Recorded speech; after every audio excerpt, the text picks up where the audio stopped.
Welcome back to FACEIT TV. I'm DDK, this is Memento Mori, and this is the Spring Season Cup #1. And we have another match coming up, p0ni and BAKSTEEN.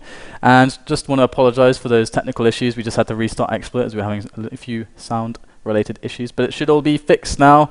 And we have BAKSTEEN and p0ni ready on the server. p0ni, not been around for a while. BAKSTEEN, we're waiting to see him become awesome again. No offense to him if he watches this back. Yeah, and actually p0ni, I saw a couple of very crazy matches from him, especially his aim is just unbelievable.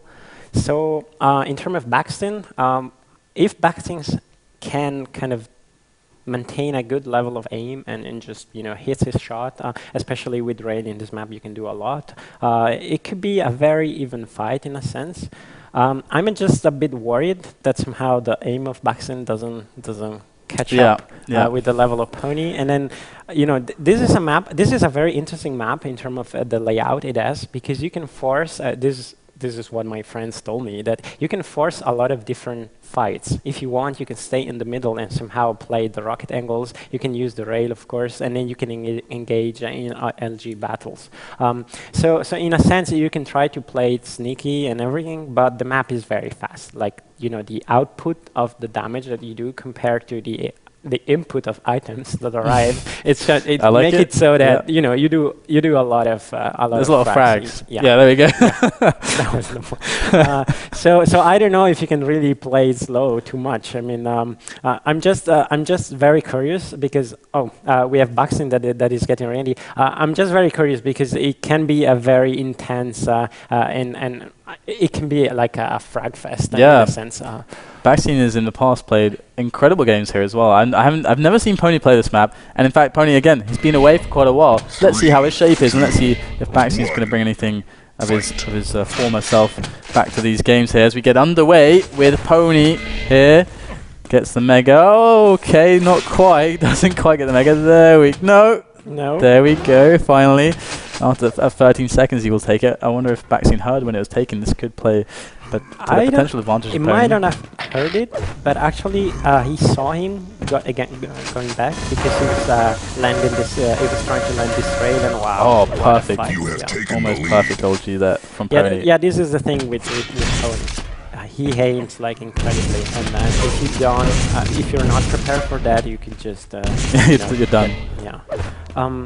But yeah, let's switch to BAKSTEEN. That is actually hitting one good rail. His stack is very low, and he probably has to. Yeah, he probably waited for the mega to be taken and tried to go in for a bit of damage that didn't happen. So he has to be very careful as he moves around the map now. Somehow the upper location is denied, but very good read there. Nice good damage. This is unfortunate. He cannot Another good one. He cannot really pick that yellow. He desperately needs a bit of armor. Otherwise, any close fight would end in p0ni's favor. But he's not picking anything up. But BAKSTEEN is, although at least playing a good keep away game right now with the railgun, and this is something in the past he's shown that it's one of his strengths. And let's see how far he can take. He does steal a mega. Big mistake from p0ni, you have to agree. I mean, you should never give away the mega on this map. Just always forfeit the red in choice if you have a choice. And there is a rail from p0ni onto BAKSTEEN. It's once again BAKSTEEN gets taken down to 100 health and no armor. So he's not making any frags. And as you said, like, this is a map with high damage output and not many input of items, or a low input of items, so BAKSTEEN's doing well. It has a kind of a standard item setup, but in a sense, if you consider how much damage people usually take at red, it's just, you just make it so that you do a lot of, and even in those situations where one player is trying to, randomly predict or predict the spawning of an item, then it can be very, very dangerous. p0ni here gonna make an assault onto the long distance BAKSTEEN. They're not quite gonna get BAKSTEEN into the right distances for p0ni to really be able to abuse that stack. He wants to just dive in onto BAKSTEEN's face if he can close that distance that BAKSTEEN wants to maintain. BAKSTEEN using the corners expertly there, but not going to be good enough. The LG tracking of p0ni there, very strong, going to take down BAKSTEEN. As you said before, like players using those angles to try and make sure that they can force those rocket fires. BAKSTEEN was doing pretty well there, did the damage, but here he is trying to do some kind of follow-up damage. p0ni's aim is really good still, and BAKSTEEN's going to have to fall back onto the railgun. So at least he has the railgun, but he's only got 44 health to use it with, and p0ni means business. Yes, I really liked what p0ni did after his stack was very low. He positioned himself in the center and he really looked carefully for what BAKSTEEN was, because he wanted to be able to take both big items. They were up at the same time, and so it was his occasion to take both of them. And now this is really bad for BAKSTEEN, because the kind of control that p0ni has is really immense. And yeah, he managed to return a bit of damage there, but it's definitely not enough. And the cycling of p0ni is quite good. So let's actually switch to BAKSTEEN after this fight to see what he can do to try and come back. Yeah, some great play from p0ni so far. And you can see BAKSTEEN with another assault. You know, he's just waiting for the moment where he can trade one of these kills, or maybe 1 or 2 or 3 of these kills in a row, to make that one kill on p0ni, get control and really turn things around. But it's not happening just yet. BAKSTEEN's attempts repeatedly are not working against the Spaniard. p0ni with a rocket jump up, going to take one more rail from BAKSTEEN as he goes ever closer. And BAKSTEEN with some great defense. Oh my god! He just got saved from the splash by jumping on the crate, and BAKSTEEN won't be with a frag just yet. But he's so close to changing the momentum around of this map, and he's still got a chance. Yes. Great rail from BAKSTEEN. Gets the frag. This is his chance. Haven't yet hit the halfway point in this game, but BAKSTEEn has a lot of frags to come back. This is so unfortunate for BAKSTEEn, that mega pickup, because he's trying to build a very nice stack and then basically nice. Yeah, very good damage there. And yes, great, he can take the kill. So now it's good. I mean, it's he can run around the map. He has all the weapons, so it's really his time to collect frags, and frags really go. Yeah, it was really nice that he had that advantage of LG versus no LG in that open space. p0ni couldn't do anything. BAKSTEEN now still has to build his control. He's got the mega's coming up right now, and the red as well. p0ni's going to get the red. p0ni could have stolen the mega if he knew that BAKSTEEN was going to be so sloppy with his positioning on his item timing. But BAKSTEEN going to land a good rail there. This could not compound into any greater mistakes, as p0ni is screaming, and there he falls again. BAKSTEEN is on the comeback trail. He's got 7 more frags to do it, and there's a great defensive rail from p0ni there, as p0ni manages to escape once more, and it's just going to be one more rail to kill BAKSTEEN, so he's got to be careful. He manages to get the 25, just saving himself from that one rail death, and p0ni's missing quite a bit here. He did pick up the red, but BAKSTEEN... Well, he still landed 2 rails in a row before, and that really prevented BAKSTEEN for kind of a closing with a engage. But now still BAKSTEEN has the momentum, is picking up the frags. It's just that if you look at how much damage he takes every time he makes a frag, it's always dirty, and this really prevents him from...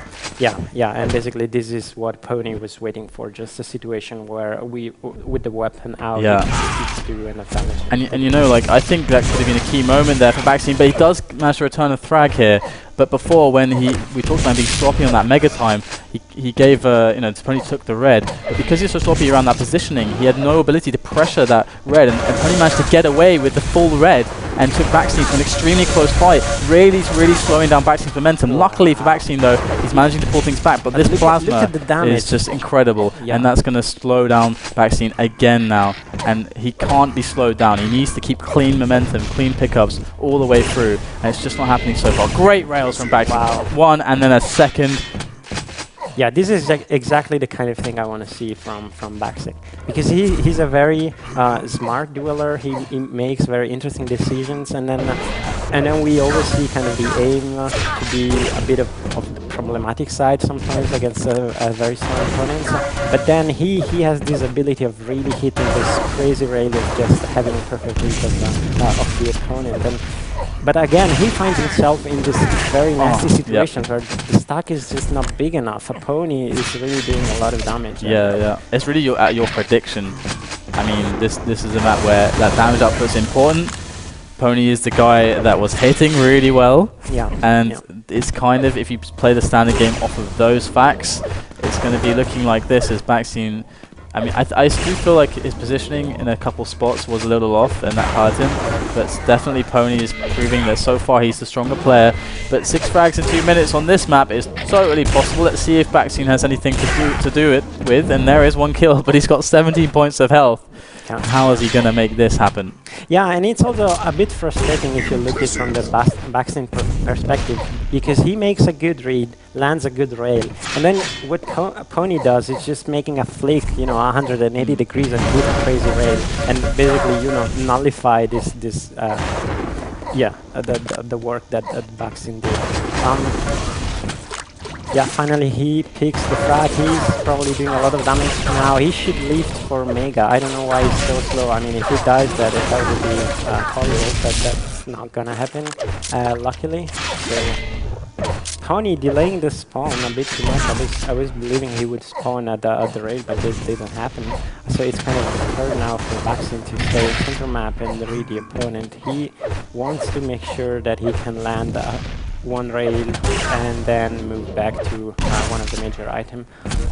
There's 1 rail for BAKSTEEN. Mega and Red are both coming up in close proximity. Definitely keeping good position here. More or less, he finds p0ni above. p0ni again, dancing around these angles, these corners, as BAKSTEEN finally manages to cut him down. And it's only 2 frags now, and it's 45 seconds left in this one. Everything to play for BAKSTEEN. He can make this happen right here, right now, with these rockets. He gets the kill, but 4 points of health remain. Does p0ni know how low he is? I don't know if BAKSTEEN made the screaming sound there to really indicate to p0ni how low he is. Oh no, every shot is crucial for BAKSTEEN, and there is p0ni with the rail. And unless BAKSTEEN can get an insane follow-up, this is all over for him. He's going to try. Here is just rail miss after rail miss. There's 1. He needs more though. Here he comes with the rockets, and there's another long-range hit, but he's running out of time. 10 seconds remaining on the clock. BAKSTEEN is just spinning around. He has no idea what to do, and p0ni is hiding very well right now, and that is going to be it. And p0ni is going to have taken this one, and what a close game between the two. And you could really see BAKSTEEN was looking for these moments. He was confident he could come back, but it just took him. Every time he got on the comeback path, that damage output, he couldn't deal with it. Yeah, but I really like that LG versus Rocket fight that they had at the yellow. So BAKSTEEN knew that he couldn't really challenge with LG, so he switched to Rocket, and actually it made it work with. At the end, he had like 4 health. I mean, that was kind of a crazy bit of a moment. It's just unfortunate that after that, he didn't really have time to capitalize more and basically bring it to an overtime. But overall, I think it was a very good game. I mean, it was kind of a clash of styles in a sense. I mean, I would be super frustrated myself if I were in BAKSTEEN shoes, just because of this, hard to play against. Yeah. How do you... Or rather annoying to play against, I guess. Yeah, I mean, it's really a question. What can you do? I mean, there are... Since in this map, you still have to move. You still have to take the items. You will have to fight certain fights that you just, will lose. So it's kind of difficult. I mean, so in this sense, this is one of the reasons I don't really believe... it's true that in this map you can take different fights and force different fights, but still, the fact that the items will force you to go somewhere, in the end, will put you in those situations where if a guy is just hitting more, there is nothing you can do. And that's the map, isn't it? I mean, yeah, and also his Blood Run, it's like, well, if okay, my opponent hits more than me. On Blood Run, it's like, well, I just won't take these fights, and I'll restrict it to these fights. But as you say, it's toxicity. You don't get much of a choice. Yeah, I mean, because of where the items are, like, okay, I can stay in the center and kind of play this pillar loops and make sure I never get into an LG fight with the other guy, but then I don't take any item. So this is kind of the problem. So as soon as you go for an item, then LG fights, rail fights, and then it's really what it counts. But in a sense, I mean, this is an FPS game, so aiming is important. Indeed, it is. It's part of it, and we should somehow accept it. Which is, I mean, it's really what I like of map pools in general, is when they offer this option of having the different style. I think this is, we see a lot of discussions about maps, specifically, oh, this map is better than that map, and this map is worse, and whatever. To me, that's kind of not the important discussion. The important discussion is what is the overall map pool, and what is the overall rules that you know, how you pick the maps, and is there kind of a sequence of maps, or is it just pick, remove? These people should consider the thing as a whole, and then say, okay, well, we have a map pool where I can still, you know, fight this kind of game there and this kind of game there. I mean, it's for me, this is the most important. Create the diversity, create the excitement, so it doesn't get too dull or repetitive. It's always a goal, that's for sure. Yeah. And do you think on that note we should go to a break and then we can continue this point afterwards? Because we have Matrox and Evil coming up as the next game, quarterfinal. So that should be really interesting. So we'll hit up the break and we'll be right back, hopefully with Matrox and with Evil. Don't go anywhere.